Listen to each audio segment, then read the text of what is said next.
Good morning. மக்கள் நல்லா இருக்கீங்களா? ரொம்ப சந்தோஷம். கிட்டத்தட்ட ஒரு 2.5 மாதத்துக்கு பிறகு இன்றைக்கி தான் கடலில் நடக்கிறோம், ஷூ இல்லாமல் வெறும் காலோட. ஸோ அது அந்த வெயிலெலாம் வந்து நடக்கிறதுக்கான வாய்ப்பை கிடைக்காம போச்சு. எலெக்ஷன்லாம் இருந்ததுனால ஊரில் இருந்துட்டோம்.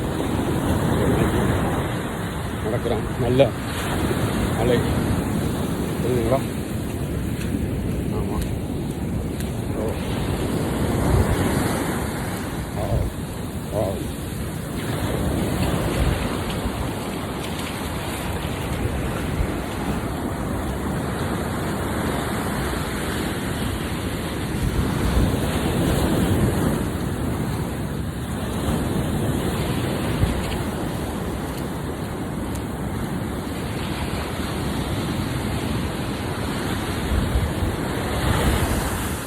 Oh my God, பேண்ட்டை போச்சு. ஓ